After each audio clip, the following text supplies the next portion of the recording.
Welcome to law ज्ञान Bharat channel. आज हम बात करेंगे सेशंस ट्रायल पार्ट 2। ये हालांकि ये वीडियो बहुत दिनों बाद आ रहा है क्योंकि हम लोग क्लासेस में थोड़ा बिजी रह रहे थे। तो चलिए डायरेक्टली पॉइंट पे आते हैं। सेशंस ट्रायल पार्ट 1 आप वीडियोस ऑलरेडी अपलोडेड है, वहाँ पे आप देख लीजिए फॉर द बेसिक कॉन्सेप्ट्स। अभी हम सेशंस ट्रायल पार्ट 2 के बारे में बात करेंगे। देखिए, सेशंस ट्रायल जब शुरू होता है, मतलब सेशंस कोर्ट और मैजिस्ट्रेट कोर्ट, जब सेशंस जो सीरियस ऑफिसर होते हैं वो सेशंस कोर्ट ट्रायल करते हैं। तो जब एफआईआर होता है, एफआईआर के बाद चार्जशीट होता है। चार्जशीट कौन बनाता है? पुलिस बनाती है चार्जशीट। मतलब चार्ज बनाती है कि ये अक्यूज़ ने ये ऑफेंस किया है, तो उसको ये उस ऑफेंस के बाबत में उसको चार्ज लगाता है, तो वो चार्जशीट बनता है। चार्जशीट जब कोर्ट में सबमिट होता है उसके बाद ट्रायल शुरू होता है। जो भी सीरियस ऑफेंस होते हैं वो सेशंस कोर्ट में ट्रायल होते हैं, हियरिंग होता है। और जो थोड़ा लेस सीवियर ऑफेंस होता है वो हम पावर ऑफ द कोर्ट में समझाएंगे कि कौन कौन से ऑफेंस वो ट्राई करेंगे। मैजिस्ट्रेट कोर्ट कौन से ऑफेंस ट्राई करेंगे, सेशंस कोर्ट कौन से ऑफेंस ट्राई करेंगे, वो पावर ऑफ कोर्ट में हम लोग समझाएंगे। तो चलिए सेशंस कोर्ट ट्रायल में पार्ट 2 में आते हैं। पहले देखिए चार्ज फ्रेमिंग ऑफ चार्ज। आप बोलोगे कि एक बार तो चार्जशीट सबमिट हो गया, तो अभी ये फ्रेमिंग ऑफ चार्ज किया। देखिए, पुलिस ने जो काम किया उसको इन्वेस्टिगेशन बोलते हैं। अभी कोर्ट में जो होगा वो ट्रायल होता है। पुलिस ने चार्ज लगा के दे दिया, बट वो सफिशिएंट नहीं है जब तक कोर्ट वो चार्ज को अपने तरफ से फ्रेम नहीं करती है। ठीक है ना? तो कोर्ट क्या करेगी, जब कोर्ट को जब सारे एफआईआर और सारे डॉक्यूमेंट जैसे चार्जशीट वगैरह सब कुछ और बाकी एविडेंस इन्वेस्टिगेशन द्वारा जब भी जो सारे विटनेस एविडेंस के हिसाब से लिए गए हैं वो जब सबमिट होता है कोर्ट को, तो कोर्ट क्या होता है कि पहले देखते हैं कि चार्ज फ्रेम करेंगे या नहीं करेंगे। मतलब कोई ऑफेंस हुआ है तो चार्ज करेंगे कि नहीं करेंगे, वो सेशंस ट्रायल देखेगा। कब देखेगा? अगर वो एक्यूज्ड डिस्चार्ज नहीं हुआ है। डिस्चार्ज कब होता है? हम लोग पिछले पार्ट 1 में समझाएं कब डिस्चार्ज होता है। डिस्चार्ज तब होता है जब कोई एविडेंस सफिशिएंट नहीं होता है, या कोर्ट को लगता है कि सारे डॉक्यूमेंट्स देख के ये लगता है कि नहीं, ये जो फॉल्स एलिगेशंस है या फिर फॉल्स चार्जशीट दिया गया है, सफिशिएंट एविडेंस नहीं है, तो वो डिस्चार्ज हो जाता है। अगर डिस्चार्ज नहीं होता है तो फ्रेमिंग ऑफ चार्ज होता है, मतलब चार्ज फ्रेम किया जाएगा। तो ये कहाँ पे लिखा गया? ये सेक्शंस 228 ऑफ द सीआरपीसी में लिखा गया है, और corresponding sections 251 of the BNSS. उसमें 228 सीआरपीसी और 251 बीएनएसएस बोथ सेम है। उसमें एक नया चीज़ ये ऐड किया गया है कि पहले क्या होता था, चार्ज फ्रेमिंग का कोई टाइम लिमिट नहीं था।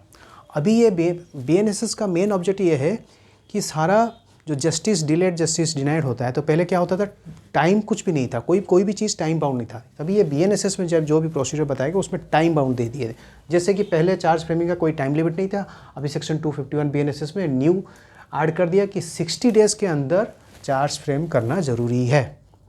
ठीक है ना? तो कब चार्ज फ्रेम होगा? जब अक्यूज डिस्चार्ज नहीं हुआ है तो कोर्ट चार्ज फ्रेम करेगा। चार्ज फ्रेम करने से पहले जो भी चार्जेस अक्यूज के अगेंस्ट फ्रेम जो चार्जशीट में चार्ज हुए हैं, तो वो कोर्ट पूछेंगे क्या तुम गिल्टी मानते हो? तो क्या तुम मानते हो कि ये सारे ऑफेंस तुमने किए हैं? तो अक्यूज़ अगर प्लीड गिल्टी करता है या फिर नॉट प्लीड गिल्टी। अक्यूज़ या तो बोलता है कि मैं हाँ ठीक है, मैंने ये सारे ऑफेंस किए हैं, तो मतलब प्लीड गिल्टी, मतलब वो मान लिया। नॉट प्लीड गिल्टी बोल देगा नहीं माय लॉर्ड, मैंने ये ऑफेंस नहीं किए हैं, मुझे झूठा मोटा फंसाया गया है। तो उस केस में क्या होगा? देखिए, जब प्लीड गिल्टी हो जाता है तो ऑप्शन क्या रहता है? डायरेक्टली कन्विक्शन दे देगा। भैया अक्यूज़ तो बोल दिया कि हाँ मैंने ऑफेंस किया है, तो कोर्ट अगर चाहे तो वो डायरेक्टली कन्विक्शन कर देगा। कन्विक्शन मतलब उसको चार्ज के हिसाब से पनिशमेंट या सेंटेंस उसको दे देगा। तो वो कहाँ पे लिखा है? ये सेक्शंस 229 ऑफ द सीआरपीसी और corresponding sections 252 of the BNSS. देखिए, ये अगर आपको ठीक से विजिबल नहीं है ना, आप थोड़ा जूम इन करके देख सकते हैं, और बाकी मैं आपको ईच चीज़ आपको रीड आउट करके भी समझा दूंगा, तो उसी हिसाब से आप नोट डाउन कर सकते हो। तो coming to the point, plead guilty होता है तो ऑप्शन रहता है कोर्ट को, अगर वो चाहे तो कन्विक्ट कर सकता है, अगर नहीं चाहे तो कोर्ट कन्विक्ट नहीं करेगा, बोलेगा नहीं उसको ट्रायल करो, मतलब मैं संतुष्ट नहीं हूँ। अगर अक्यूज हो सकता है कोर्ट ये बिलीव करे कि नहीं, जनरली यही होता है, इवन इफ अगर अक्यूज़ बोल देता है मैंने ये ऑफेंस किया था, तो कोर्ट डायरेक्टली कन्विक्शंस नहीं करता है। कोर्ट डायरेक्टली ये ऑर्डर करते हैं कि नहीं चलो ट्रायल पे चलते हैं। ट्रायल मतलब वो प्रूफ होना चाहिए। ट्रायल में क्या होता है, जो भी ऑफेंस है उसमें चार्ज लगाया गया वो proof beyond the reasonable doubt होना चाहिए। देखिए, सिविल केसेस में प्री पॉन्डरेंस ऑफ प्रोबेबिलिटी रहता है और क्रिमिनल केसेस है बियॉन्ड द रीजनेबल डाउट, मतलब थोड़ा सा भाई डाउट नहीं है कि ये ऑफेंस नहीं किया है। तो 100% सेटिस्फेक्शन जब होगा कि हाँ ये ऑफेंस ये एक्यूज ने किया है तभी जाके पनिशमेंट मिलेगा, नहीं तो नहीं मिलेगा। ठीक है, तो एक्यूज एक केस में प्लीड गिल्टी, दूसरे केस में नॉट प्लीड गिल्टी। अगर नॉट प्लीड करता है तो क्या करेंगे, प्रोसीड फर्दर ट्रायल। ट्रायल होगा कोर्ट में, विचार होगा, ट्रायल मतलब विचार होगा। दोनों पक्ष अपने अपना एविडेंस देंगे या फिर विटनेस को बोलेंगे, साक्ष्य को बोलेंगे तो तुमने क्या देखा है, फिर अपने डिफेंस के विटनेस में प्रोड्यूस करेंगे। तो नॉट प्लीड केस में अगर प्रोसीड फर्दर ट्रायल के लिए जाएंगे उसमें फिक्स्ड डेट करेंगे for examination of the prosecution witness. ठीक है ना, तो उसमें क्या हुआ, अगर कन्विक्शन हो जाता है 229 ऑफ द CRPC, अगर कन्विक्शन उसमें corresponding section 252 of the BNSS है, उसमें कोर्ट का ऑप्शन रहता है कन्विक्ट भी कर सकते हैं या court does not convict him. अगर वो नहीं करते हैं, वो सेक्शन 230 ऑफ द CRPC या 253 ऑफ द BNSS। तो क्या अगर कोर्ट कन्विक्ट नहीं करते हैं तो फिर फर्दर ट्रायल के लिए चलेंगे। ट्रायल के लिए कोर्ट डेट फिक्स करेंगे। क्या डेट फिक्स करेंगे, किसके लिए ना, प्रोसिक्यूशन विटनेस को एग्जामिन करने के लिए। अभी ये प्रोसिक्यूशन विटनेस क्या है देखिए, प्रोसिक्यूशन मतलब प्रोसिक्यूट करना। अभी पुलिस क्या करती है, पुलिस इन्वेस्टिगेशन, FIR हुआ, पुलिस इन्वेस्टिगेशन कंप्लीट कर दिया, फिर वो चार्जशीट सबमिट कर देगा कोर्ट को। फिर कोर्ट को समझाने के लिए कोर्ट में 2 तरह के वकील होते हैं, एक तो एक्यूज के तरफ से जो वो डिफेंस विटनेस प्रेजेंट करते हैं, और एक प्रोसिक्यूशन, जो प्रोसिक्यूशन मतलब वो एक्यूज को प्रोसिक्यूट करेंगे, वो प्रोसिक्यूशन विटनेस प्रोड्यूस करेंगे। जैसे एग्जाम्पल सपोज ए ने ऑफेंस किया, किसने ऑफेंस किया, ए ने ऑफेंस किया, और किसके अगेंस्ट में ऑफेंस किया, बी।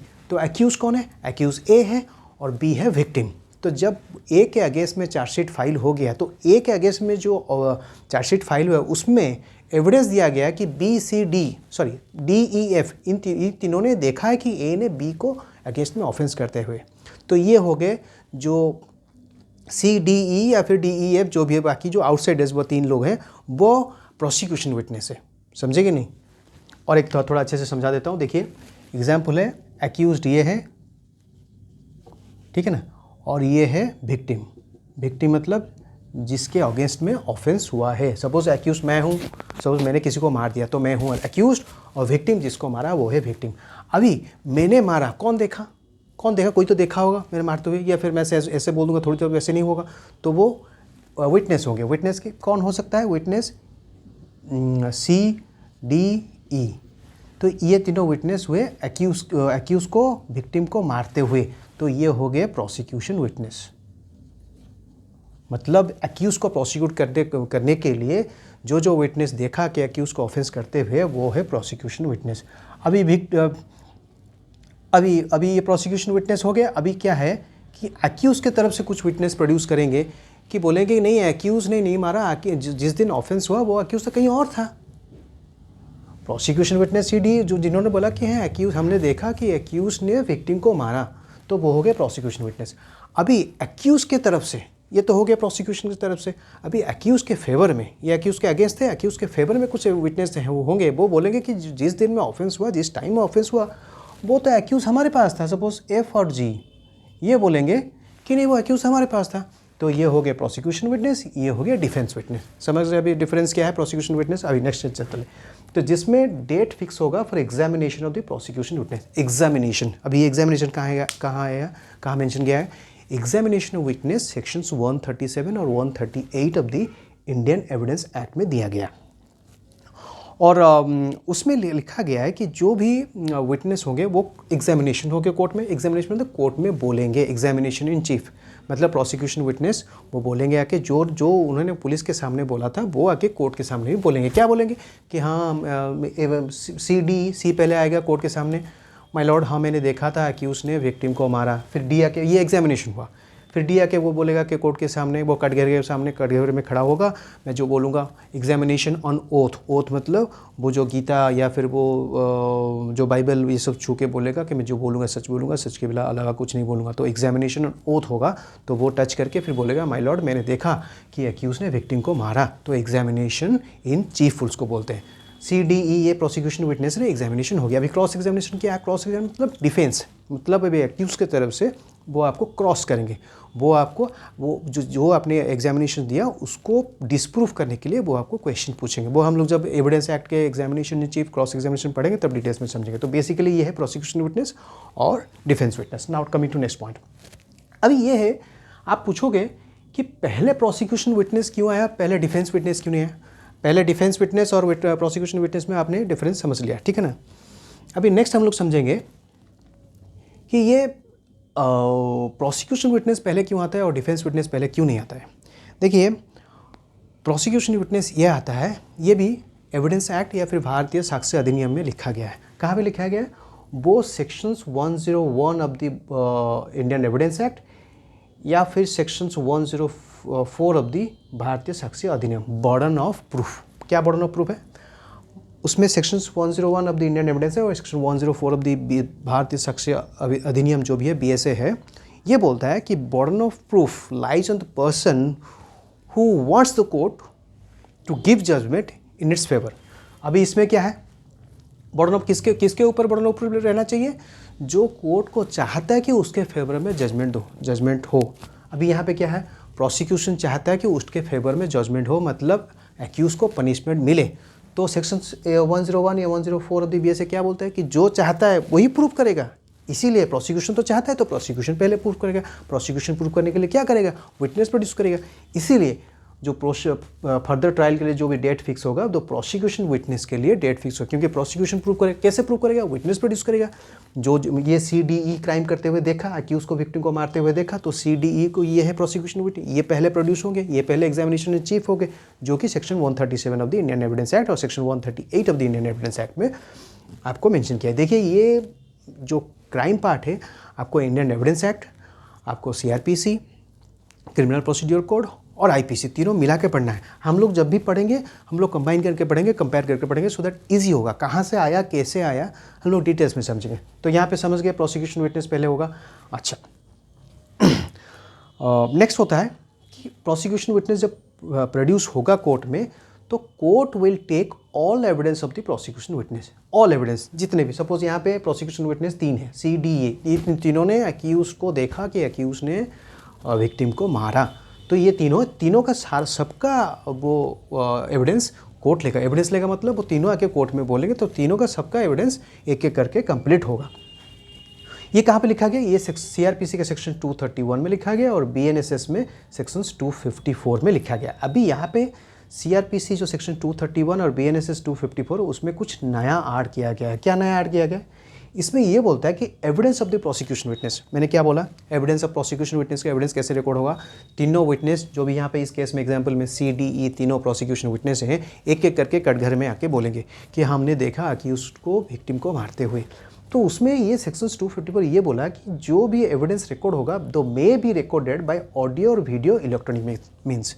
देखिए, अभी डिजिटल माध्यम आ गया है, तो कुछ केसेस में अगर पॉसिबल नहीं है, सपोज विटनेस को यहाँ पे कोर्ट में लाना पॉसिबल नहीं है, कोई सेंसिटिव केस है या कुछ और अदर रीज़न के लिए, तो वो इलेक्ट्रॉनिक ऑडियो वीडियो माध्यम से भी विटनेस दे सकते हैं। जैसे हम लोग व्हाट्सएप पे नहीं करते हैं, वैसे ही वीडियो कॉल माध्यम से हम लोग विटनेस दे सकते हैं। और उसमें और एक चीज़ है, सपोज़ ये CDE जो भी प्रोसिक्यूशन विटनेस है जिन्होंने देखा कि एक्यूज़ को क्राइम करते हुए, सपोज़ उनमें से एक कोई पब्लिक सर्वेंट है।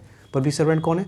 सपोज़ कोई पब्लिक सर्वेंट है जो भी सरकारी नौकर है, वो पब्लिक सर्वेंट भी चाहे तो वो भी इलेक्ट्रॉनिक ऑडियो वीडियो माध्यम से अपना एविडेंस दे सकता है। मतलब कोर्ट में जाने की ज़रूरत नहीं है, क्योंकि अगर पब्लिक सर्वेंट अपना काम छोड़ के कोर्ट में आएगा तो उसका टाइम बर्बाद होगा। तो इसीलिए ये सुविधा ये किया गया है कि वो चाहे तो इलेक्ट्रॉनिक माध्यम से भी अपना जो एविडेंस है वो दे सकता है। सिंपल चीज़ है, court will take all the evidence of the prosecution witness, यहाँ पे ख़त्म। इसमें ये नया चीज़ ऐड किया है कि सेक्शन 250 ऑफ द BNSS में कि ऑडियो वीडियो इलेक्ट्रॉनिक मीन से भी अपना एविडेंस दे सकते हैं, और जो पब्लिक सर्वेंट है वो भी audio video may be, not shall word is not used, मे, तो डिस्क्रिप्शन है, कोर्ट चाहेगा नहीं आप कोर्ट में आके एविडेंस दो तो भी आके एविडेंस देंगे। अच्छा, next, all the evidence of the prosecutor record evidence procedure क्या है? ये जो एविडेंस रिकॉर्ड होगा तो उसका प्रोसीजर क्या है, कैसे प्रोसिक्यूशन विटनेस के एविडेंस रिकॉर्ड करेंगे, वो लिखा गया सेक्शन 276 ऑफ द CRPC या corresponding section 311 of the BNSS। क्या है उसमें प्रोसीजर ये है कि जो भी एविडेंस, सपोज एविडेंस जो बोलेगा मेरा नाम ये है, मैं प्रोसिक्यूशन विटनेस हूँ, मैंने देखा कि उसको विक्टिम के मारते हुए, वो डिटेल्स में जो भी बोलेगा वो क्या प्रोसीडियर है, वो राइटिंग बाय द जज, जो जो बोलेगा वो जज खुद लिखेगा। हाँ उस ये प्रोसिक्यूशन विटनेस ये बोला, या तो खुद लिखेगा या फिर अंडर हिज डिस्क्रिप्शन किसी को ऑर्डर कर देगा। जनरली जज नहीं लिखते हैं, जो जज के जो सामने बैठते हैं वो जो पियन क्लर्क होते हैं वो लिखते हैं। और एक तो राइटिंग में होगा, जज लिखेगा या फिर किसी और को बोलेगा, ऑफिसर ऑफ द कोर्ट होगा उसको बोलेगा कि आप लिख लो जो है। कौन से फॉर्म में होगा, नैरेटिव फॉर्म में होगा, मतलब नैरेटिव मतलब वो पूरा डिटेल्स में स्पेसिफिकल जो बोला वैसे होगा, और क्वेश्चन एंड आंसर फॉर्म में होगा। क्वेश्चन उसके डिस्क्रिप्शन के हिसाब से नैरेटिव फॉर्म में होगा या फिर क्वेश्चन एंड आंसर फॉर्म में, वो कोर्ट के डिस्क्रिप्शन के हिसाब से डिसाइड किया जाएगा। ठीक है, राइटिंग में होगा, नैरेटिव फॉर्म में होगा और क्वेश्चन एंड आंसर फॉर्म में होगा, और उसके बाद रिकॉर्ड होने के बाद साइंड बाय द जज। हो गया प्रोसिक्यूशन विटनेस का एविडेंस रिकॉर्ड करने का तरीका। वो कहाँ पर लिखा गया, सेक्शन 276 ऑफ द CRPC और सेक्शन 311 ऑफ द BNSS। अच्छा, इसमें देखिए ये सेक्शन 231 सेक्शन 276 के साथ लिंक है, यहाँ पे BNSS सेक्शन 254 और सेक्शन 311 के साथ लिंक है। तो इसमें मेन क्या है point, court will take all the evidence of the prosecution witness. ठीक है ना। अभी इसमें और एक चीज़ है कि no adjournment shall be allowed until all the witness has been examined. ये कहाँ पे लिखा गया, section 309 of the CRPC corresponding section 346 of the BNSS। मैंने ये सारा प्रोसीजर जो प्रोसिक्यूशन विटनेस के जो ये एक स्टेज है, इस स्टेज में जब प्रोसिक्यूशन विटनेस का सारा एविडेंस रिकॉर्ड किया जाएगा तो उसमें क्या क्या हम लोग पढ़े कि पहले रिकॉर्डिंग का प्रोसीजर क्या है, नंबर 1, नंबर 2 है कि इलेक्ट्रॉनिक और वीडियो माध्यम में भी लिया जा सकता है। नंबर 3 है कि एडजर्नमेंट दिया नहीं जाएगा until all the witness have been examined. Suppose C, D ये तीनों हैं, और सपोज C एक एग्जामिन हो गया, फिर वो प्रोसिक्यूशन बोलता है PP, पब्लिक प्रोसिक्यूटर जो है वो बोल देंगे भाई थोड़ा एडजर्नमेंट दीजिए, हमको थोड़ा टाइम दीजिए, तो कोर्ट अलाउ नहीं करेंगे। बट पहले एडजर्नमेंट नहीं था, बट सेक्शन 346 BNSS में कुछ नया ऐड किया गया। उसमें यह दिया गया कि मैक्सिमम 2 एडजर्नमेंट दिए जाएंगे, provided after hearing objections of the other party and recording reasons. ठीक है ना। पहले क्या था सेक्शन 309 CRPC में, कोई भी एडजर्नमेंट नहीं दिया जाएगा जब तक all the prosecution witness has been examined. But उसमें 346 BNSS में थोड़ा रिलैक्सेशन दिया गया। उसमें क्या गया, हाँ एडजर्नमेंट देखिए नॉर्मली एडजर्नमेंट होते रहते हैं, but the purpose of the BNSS is to क्या कि जस्टिस को प्रोलॉन्ग डिले नहीं करने के लिए, इसलिए उन्होंने थोड़ा उसको रिलैक्सेशन दे दिया कि पहले तो नहीं था पर अभी थोड़ा ऐड कर दिया कि मैक्सिमम 2 एडजर्नमेंट दे सकते हैं, प्रोवाइडेड कि after hearing the objection of the other party को कुछ ऑब्जेक्शन होगा उसका हियरिंग करेंगे ऑन रिकॉर्डिंग रीजंस, और जब करेंगे एडजर्नमेंट देंगे तो सफिशिएंट रीज़न रिकॉर्ड करेंगे फिर जाके देंगे। ठीक है ना। अभी इस स्टेज में नेक्स्ट क्या आता है, एविडेंस प्रोसिक्यूशन विटनेस सारा हो गया।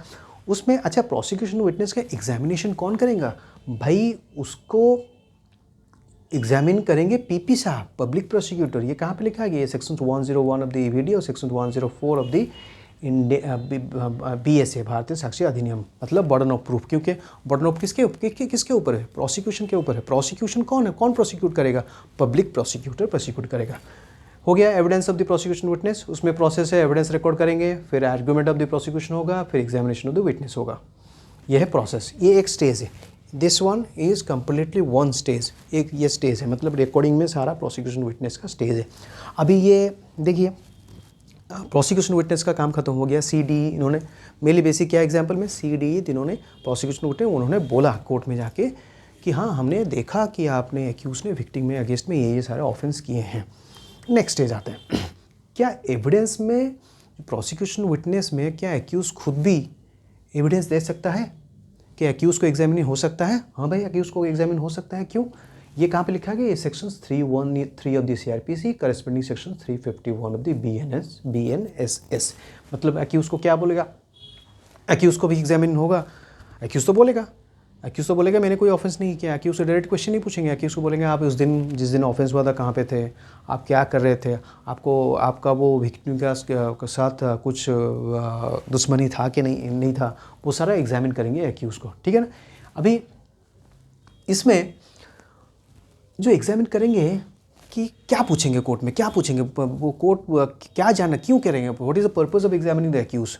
एक्यूज को एग्जामिन करने के लिए ये पर्पज़ है, उसको एक अपॉर्चुनिटी देना है कि आप कौन से सर्कमस्टांसेस में ऐसा हुआ है कि आपके अगेंस्ट में ये सारे चार्जेस फ्रेम हुए हैं। तो इसमें क्या होता है, एग्जामिनेशन में explain the circumstances against him, उसको एक अपॉर्चुनिटी दिया जाएगा कि आप एक्सप्लेन करो जो कौन से सर्कमस्टांसेस में आपके अगेंस्ट में ऐसा सिचुएशन अराइज हुआ, आपके अगेंस्ट में ये सारे चार्जेस फ्रेम हुए हैं।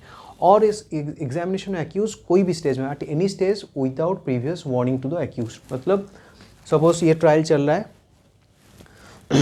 ट्रायल चलने का मतलब प्रोसिक्यूशन, बट उसमें एक पार्ट ये है कि एग्जामिनेशन द एक्यूज होगा at any stage without previous warning up to the accused को बिना कुछ वार्निंग दिए सडनली अचानक ही उसका कोर्ट अगर चाहे तो उसको कोई भी सवाल पूछ सकते हैं in an open court, provided after the prosecution witness is over and before the defence witness is taken. ठीक है ना। अभी ये फर्स्ट स्टेज में हम लोग क्या है, प्रोसिक्यूशन विटनेस सारे दे दिए, उसके बाद एक्यूज का एग्जामिनेशन होगा, but before defence witness is taken. Defence witness कौन है, मैंने पहले बता दिया था, जो कि एक्यूज फेवर में विटनेस देंगे या फिर साक्ष्य देंगे कि हाँ एक्यूज ने जिस टाइम में ऑफेंस हुआ वो एक्यूज वहाँ पे नहीं था, या फिर एक्यूज ने नहीं मारा विक्टिम को, ये है डिफेंस विटनेस। हो गया examination of the accused, section 313 of the CrPC, section 351 of the BNSS, ये है बहुत ही important examination accused section 313। Clear. Now coming to next. अभी कोर्ट क्या करेंगे, कोर्ट ने देख लिया कि भाई ठीक है, जो भी चार्जेस, पहले तो चार्ज फ्रेम कर दिए, यहाँ पे चार्ज फ्रेम करने के बाद ट्रायल शुरू कर दिया। अभी पीपी साहब को बोले पब्लिक प्रोसिक्यूटर, ठीक है आपने प्रोसिक्यूशन विटनेस जो भी हैं हमारे सामने प्रोड्यूस करो। फिर प्रोसिक्यूशन विटनेस जो भी है वो कोर्ट के सामने साक्ष्य सब दे दिए। फिर उसके बाद कोर्ट चाहे तो एक्यूज़ को एग्जामिन भी कर लिया। अभी कोर्ट के पास क्या है, प्रोसिक्यूशन विटनेस सारा सब कुछ है और एक्यूज़ का भी एग्जामिन कर लिया। अभी कोर्ट देखेंगे कि नहीं भाई, जो भी प्रोसिक्यूशन विटनेस जो भी है मुझे नहीं लगता है कि सफिशिएंट ग्राउंड है, तो कोर्ट क्या करेंगे, कोर्ट आइदर उसको एक्विटल कर देंगे, एक्यूज़ को छोड़ देंगे, एक्यूज़ को एक्विट कर देंगे, या फिर कोर्ट एक्यूज़ को एक्यूट नहीं करेंगे। कब नहीं करेंगे, अगर पीपी साहब बियॉन्ड द रीजनेबल डाउट वो सारे चार्जेस एस्टेब्लिश कर देते हैं।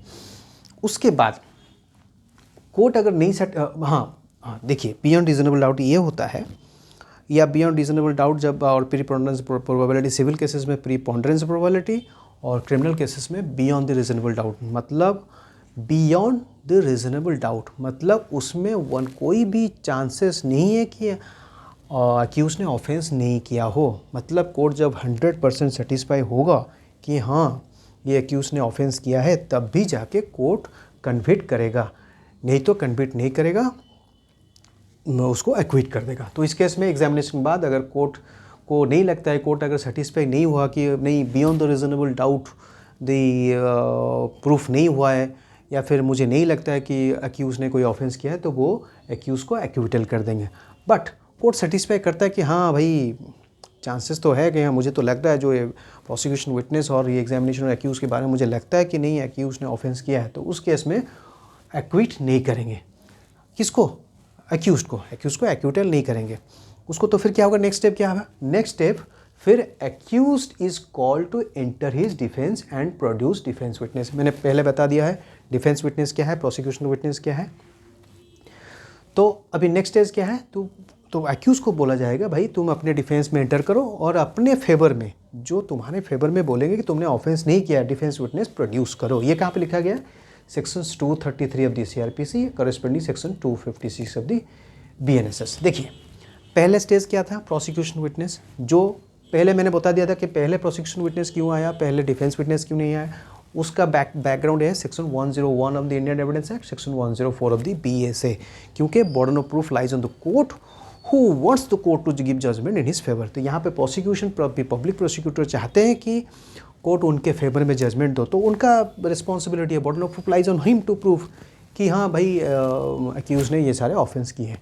अभी इन्होंने सारा एविडेंस दे दिया है, किसने, पीपी साहब, पब्लिक प्रोसिक्यूटर साहब ने प्रोसिक्यूशन विटनेस को सारा कोर्ट के सामने प्रेजेंट कर दिया, उन्होंने सारे एविडेंस दे दिए।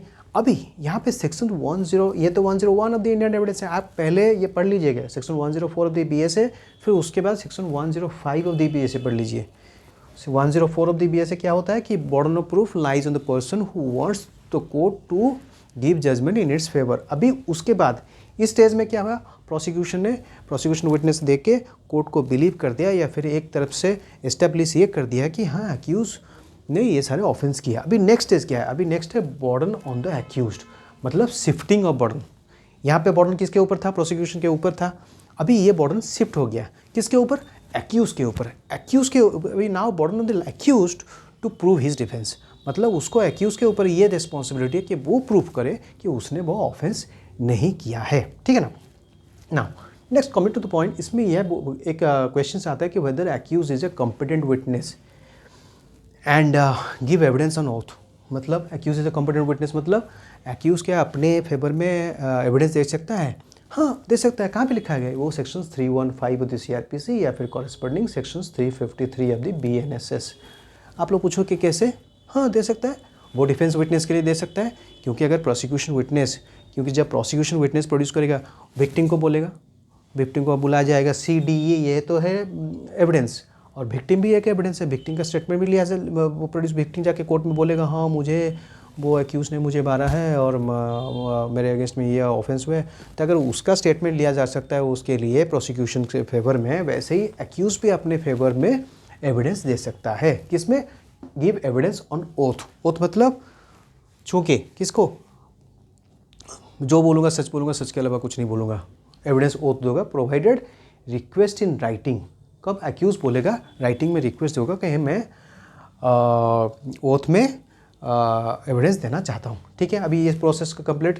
प्रोसिक्यूशन विटनेस डेट फिक्स हुआ प्रोसिक्यूशन विटनेस के लिए, फिर प्रोसिक्यूशन विटनेस का सारा जो प्रोसिक्यूशन एविडेंस सारा कोर्ट में दे दिए, फिर एक्यूज़ का एग्जामिनेशन हो गया, फिर डिफेंस विटनेस आए जो कि एक्यूज़ में फेवर में बोलेंगे कि इस दिन, ये जिस दिन ऑफेंस हुआ था वो एक्यूज़ वहाँ पे नहीं था या फिर एक्यूज़ ने नहीं मारा, तो उस केस में डिफेंस विटनेस का स्टेज खत्म। अभी after defence witness is complete and prosecution sum of the case and accused is entitled to reply, मतलब आर्गूमेंट। डिफेंस विटनेस खत्म हो गया, प्रोसिक्यूशन विटनेस दे दिए, CDE जो बोले कि हाँ हमने देखा कि एक्यूज ने विक्टिम को मारा।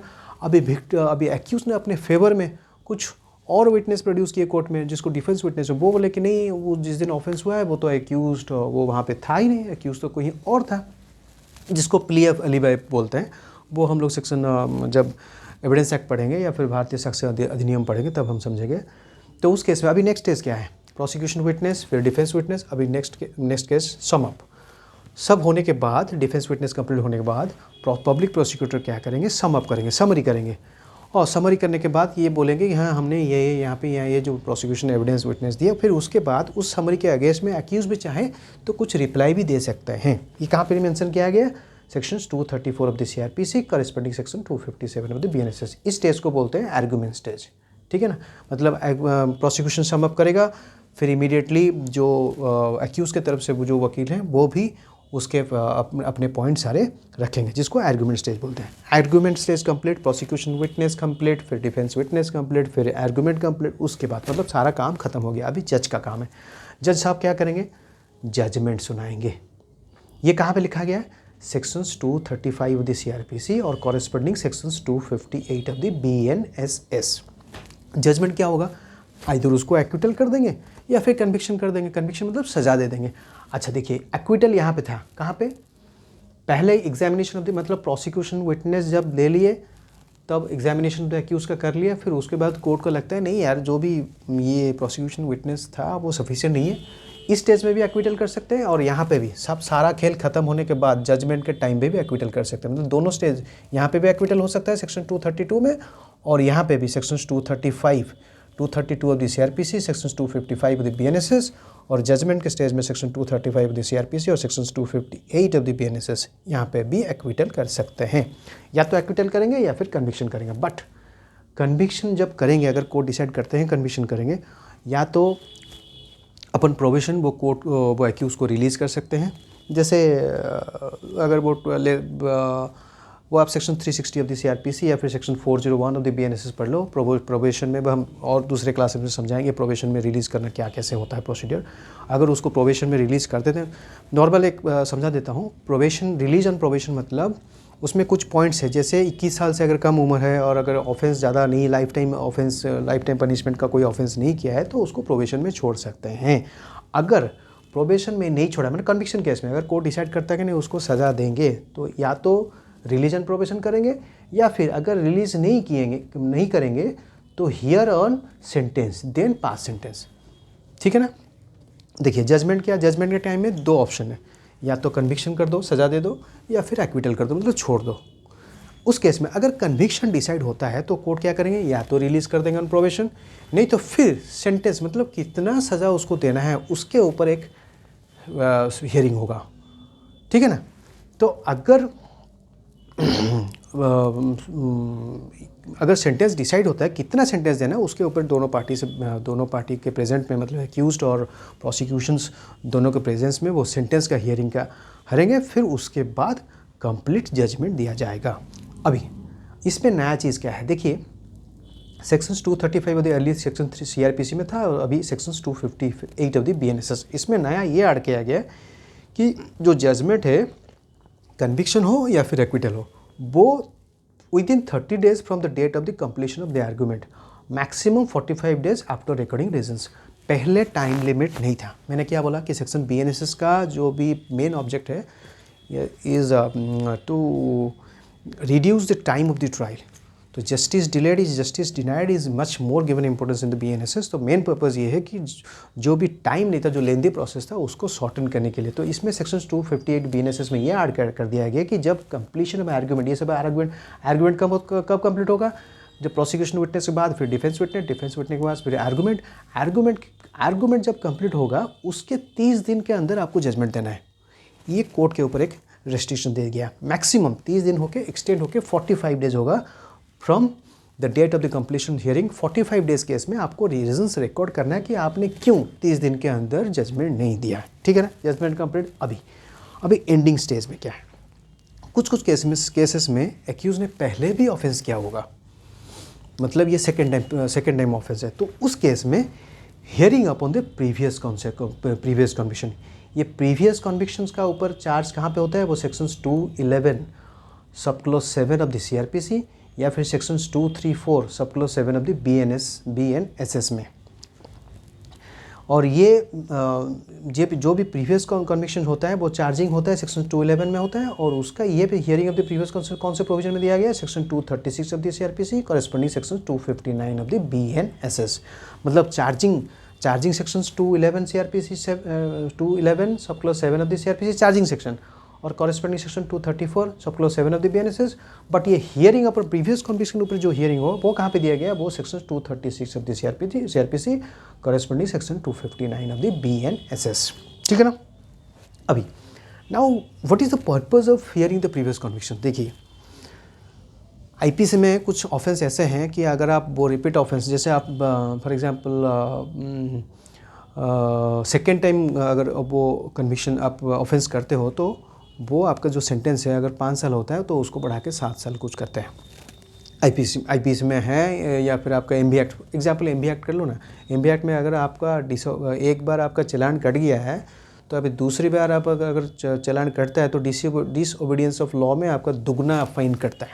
तो वैसे ही वो जो प्रीवियस कन्विक्शन पहले है तो subsequent conviction of the same offence पर एक बार चोरी किया है, सब्सिक्वेंट और एक बार चोरी करते हैं तो उसके लिए क्या होता है, थोड़ा इन्हांस पनिशमेंट उसको मिलता है। तो उसके लिए एक हियरिंग चला है। पहले तो कन्विक्शन के लिए एक हियरिंग हो गया, सेंटेंस के लिए डिसाइड हो गया, फिर प्रीवियस कन्विक्शन के ऊपर भी एक हियरिंग होगा।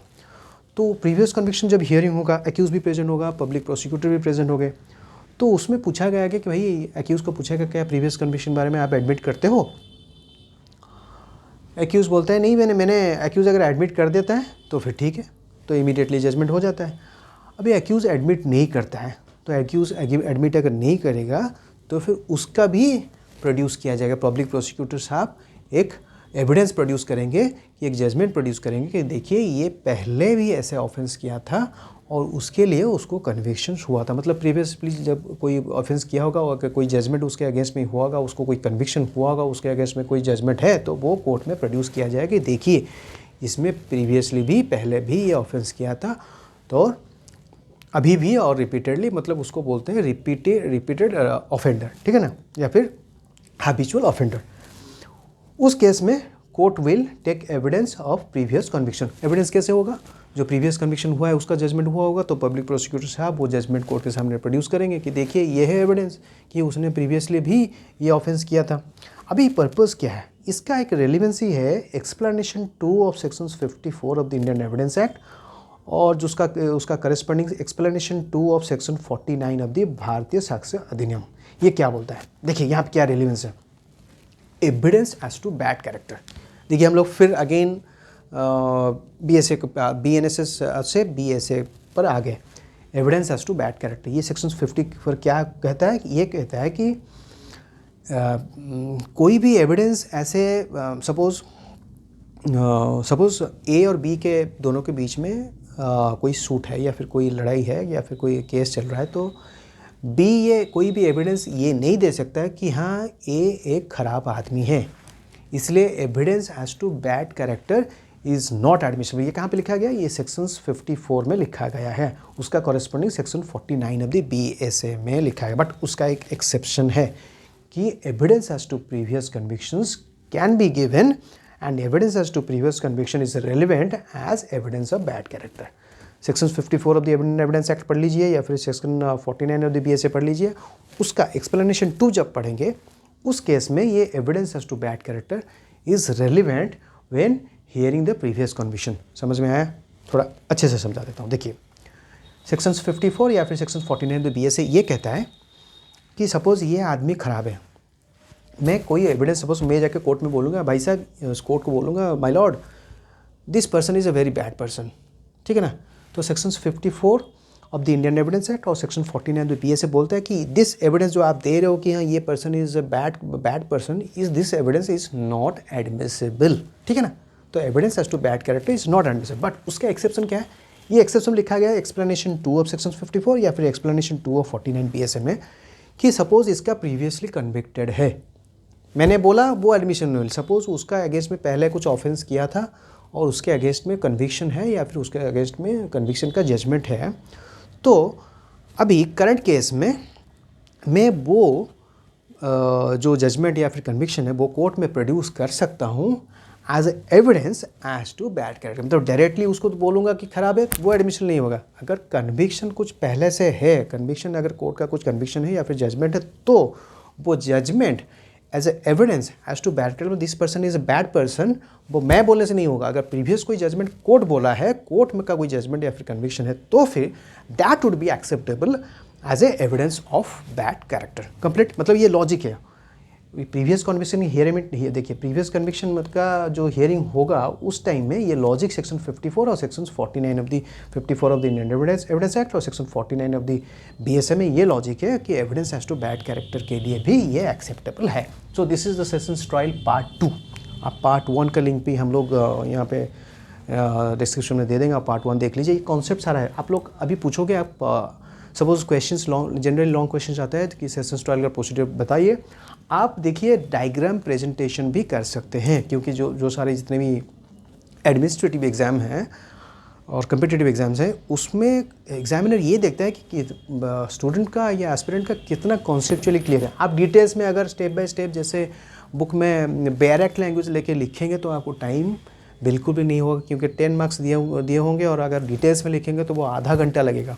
तो इसीलिए आप डायग्रामेटिक प्रेजेंटेशन भी कर सकते हैं, जिससे मैंने बताया डायग्राम करके, वैसे ही stage by step 1 by 1 sessions trial का पार्ट 1 देख लीजिए। उसमें भी आपका जो भी सेशंस जो भी स्टेजेस है हमने 1 by 1 डायग्राम करके समझाया, आप वैसे ही देख लीजिए। अगर इसको ये विजिबल क्लियरली नहीं है तो आप थोड़ा जूम इन करके देख लीजिए अच्छे से, और बाकी मैंने each and individually read out करके भी बताया दिया है, उस अकॉर्डिंगली आप नोट कर दीजिए। और इसमें अगर कोई डाउट है तो आप हमको डायरेक्टली मेल कर सकते हैं, फ़ोन नंबर भी दिया गया है, या फिर आप कमेंट सेक्शन भी मेल कर सकते हैं।